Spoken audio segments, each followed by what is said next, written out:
अरविंद केजरीवाल के अरेस्ट से। यह आजाद भारत के इतिहास में पहली बार है कि किसी सिटिंग चीफ मिनिस्टर को अरेस्ट किया गया हो, और वो भी तब जब कोर्ट में कोई गुनाह साबित तक नहीं हुआ।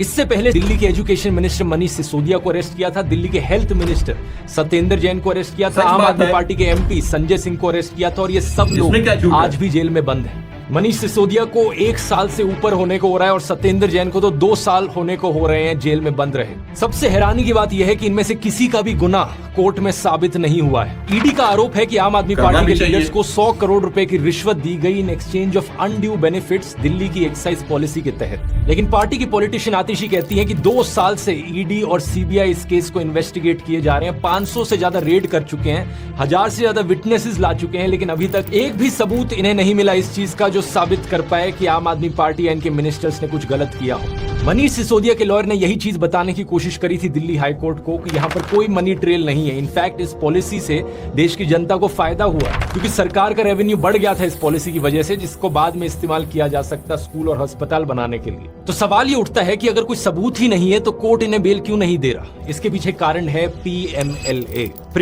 हेलो दोस्तों, नमस्कार, मैं नौशाद इंडिया से। तो चलिए बिना देरी किए जल्दी से वीडियो को शुरू करते हैं। Pension of money laundering act का कानून, स्पेसिफिकली कहा जाए तो 2018 में जो इस कानून में अमेंडमेंट करी गई थी मोदी सरकार के द्वारा, इस अमेंडमेंट में सरकार ने बेल की कंडीशंस बदल दी, बेल लेने को और मुश्किल बना दिया। बाकी कानूनों में क्या होता है, innocent until proven guilty, bail मिलना आपका अधिकार कंसिडर किया जाता है। लेकिन PMLA में अब क्या हो गया है, गिल्टी अंटिल प्रूवन इनोसेंट, आपको तब तक बेल नहीं मिलेगी जब तक आप अपने आप को इनोसेंट ना साबित करो। इसी 2018 की अमेंडमेंट में ईडी को और ताकत भी दे दी गई थी। इन चीजों को अरविंद केजरीवाल ने खुद भी एक्सप्लेन किया था अपनी अरेस्ट से पहले। ईडी के केसेस में जमानत क्यों नहीं मिल रही लोगों को? अब ये पूरा कानून इन्होंने ईडी में पलट दिया। अब इसमें हो गया you are guilty till proved innocent. इस कानून में इन्होंने ये लिखा है कि आपके ऊपर आरोप लगेगा, आपके ऊपर FIR होगी, झूठा सच्चा जो मर्जी आरोप लगा दें, आपको गिरफ्तार कर लिया जाएगा और आपको बेल तब तक नहीं मिलेगी जब तक आपका मुकदमा पूरा नहीं हो जाता और आप इनोसेंट प्रूव नहीं हो जाते। लेकिन बात सिर्फ इतनी सिंपल नहीं है दोस्तों। अरविंद केजरीवाल के इस अरेस्ट के पीछे एक इलेक्टोरल बॉन्ड घोटाले का भी कनेक्शन। कोर्ट में जो हियरिंग हुई उसके अनुसार अरविंद केजरीवाल को 4 लोगों की स्टेटमेंट्स के बल पर अरेस्ट किया ईडी ने।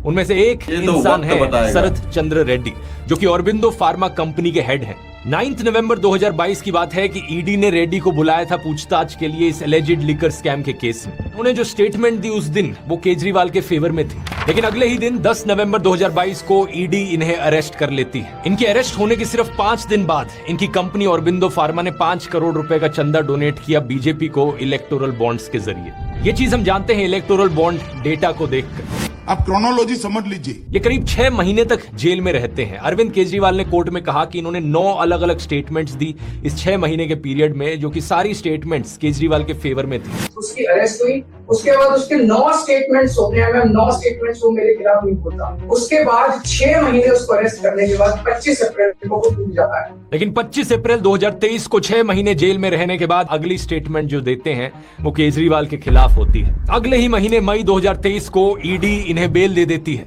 और जून 2023 में ये ईडी के अप्रूवर बन जाते हैं इस केस में। और बेल मिलने के करीब 6 महीने बाद इनकी कंपनी 25 करोड़ रुपए की और डोनेशन करती है बीजेपी को। अब देख रहे हो दोस्तों किस लेवल का खेल खेला जा रहा है। इलेक्टोरल बॉन्ड्स का डेटा हमें बताता है कि टोटल में इनकी कंपनी ने 52 करोड़ रुपीस की बॉन्ड्स खरीदी थी, जिनमें से 2/3 करीब 34 करोड़ रुपीस बीजेपी के पास गई, 15 करोड़ BRS के पास और 2.5 करोड़ TDP के पास।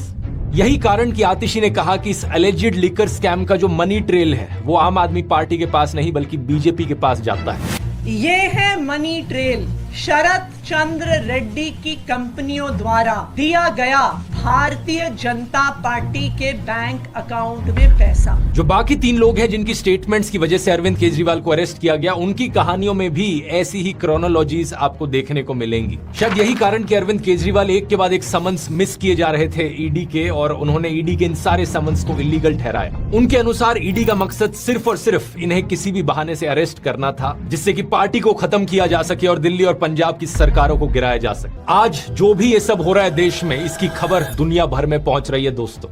वीडियो अगर अच्छी लगी हो तो प्लीज वीडियो को लाइक और चैनल को सब्सक्राइब करना मत भूलिएगा।